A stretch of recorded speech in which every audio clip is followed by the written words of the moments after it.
નમસ્કાર મિત્રો દેશ અને દુનિયાના સુપરફાસ્ટ સમાચારમાં તમારું સ્વાગત છે। મિત્રો, રાજકોટમાં 31 ઓગસ્ટની રાત્રે આમ આદમી પાર્ટી દ્વારા ગોપાલ ઇટાલિયાની જાહેર સભાનું આયોજન કરવામાં આવ્યું હતું। આ દરમિયાન ચાલુ સભામાં એક યુવાન પંજાબમાં આપની સરકાર હોવા છતાં ખરાબ રસ્તાને લઈને પ્રશ્ન ઊભો થવા માટે ગયો, ત્યારે ગોપાલ ઇટાલિયાએ વડતાલ જવાબમાં કહ્યું કે ભાજપ 5,000 રૂપિયા આપીને લોકોને તેમની સભામાં પ્રશ્નો પૂછવા માટે મોકલે છે। જ્યાં હું તમને 10,000 રૂપિયા આપું, હિંમત હોય તો CR પાટીલ અને હર્ષ સંઘવીને પૂછીને બતાવો। યુવાને પંજાબના રસ્તાઓ વિશે સવાલ ઉઠાવતા યુવાનને ઇટાલિયાએ વિરોધી જૂથના ગણાવતા કહ્યું હતું, લોકોને ગુજરાતમાં પડેલા ખાડા દેખાતા નથી અને 5,000 કિલોમીટર દૂર પંજાબના ખાડા દેખાય છે। અહીંની સરકારને સવાલ પૂછવાની કોઈએ હિંમત કરી શકે નહીં। હિંમત કરશે તો પોલીસ દંડા મારીને જેલમાં પૂરી દેશે તેવું તેમણે જણાવ્યું છે।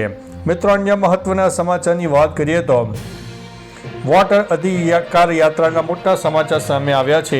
રાહુલ સામે મોદી જિંદાબાદના નારા, ભોજપુરમાં ભાજપના કાર્યકરોએ કાળા વાવટા ફરકાવ્યા। રાહુલ ફ્લાઇંગ કિસ આપતા નીકળી ગયા હતા। મિત્રો, અન્ય મહત્વના સમાચારની વાત કરીએ તો ઓપરેશન સિંદૂરમાં પાકિસ્તાન પર 50થી ઓછા હથિયારો છોડ્યા। એર માર્શલે કહ્યું કે ફક્ત આટલામાં જ પાકિસ્તાન ડરી ગયો અને યુદ્ધ વિરામ કરવા માટે માગણી કરવા લાગ્યો। મિત્રો, અન્ય મહત્વના સમાચારની વાત કરીએ તો કોંગ્રેસને લઈને સૌથી મોટા સમાચાર સામે આવ્યા છે। પાટીલના લોકસભા મત વિસ્તારમાં 30,000 ખોટા મતદાર છે। કોંગ્રેસ પ્રદેશ પ્રમુખે કહ્યું કે CM ભૂપેન્દ્રભાઈ પટેલની વિધાનસભામાં પણ તપાસ કરીશું। ગુજરાતમાં 62 લાખ મતદારની ચોરી પકડાશે। મિત્રો, અન્ય મહત્વના સમાચારની વાત કરીએ તો નેશનલ લેવલ રનરને કચરાની ગાડીએ ટક્કર મારતા મોત થયું છે। સુરતમાં 19 વર્ષીય વિધિ કદમનો મોપેડ પર જીમ જતા સમયે મહાનગરપાલિકાની ગાડી સાથે અકસ્માત થયો। ડ્રાઈવર પાસે માત્ર લર્નિંગ લાયસન્સ હોવાનું સામે આવ્યું છે। મિત્રો, અન્ય મહત્વના સમાચારની વાત કરીએ તો અમેરિકાની ડોનાલ્ડ ટ્રમ્પ અત્યારે જાણે કે ટેરિફ ઉપર ટેરિફ લાદી રહ્યા છે, ત્યારે ટેરિફની આડમાં દુનિયાને ધમકી આપી રહેલા ટ્રમ્પને હવે મોટો ફટકો પડ્યો છે। અમેરિકન કોર્ટે ટેરિફને ગેરકાયદેસર જાહેર કર્યું છે। રોષે ભરેલા રાષ્ટ્રપતિએ કહ્યું કે આ નિર્ણય અમેરિકાને બરબાદ કરી દેશે।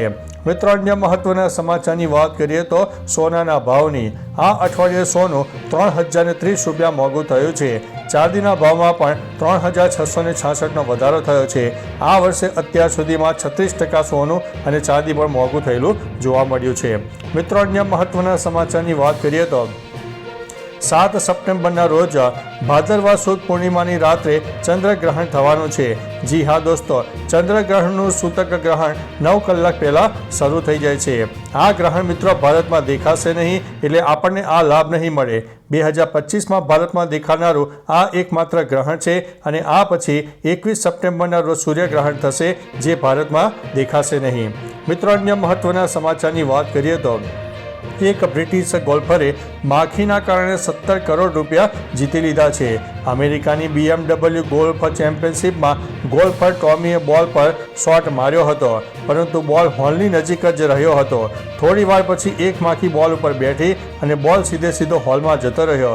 આ રીતે ટોમીએ ટુર્નામેન્ટની 17 કરોડ રૂપિયાની ઇનામી રકમ જીતી લીધી છે। મિત્રો, અન્ય મહત્વના સમાચારની વાત કરીએ તો ગ્રાઉન્ડ રિપોર્ટ સામે આવ્યો છે।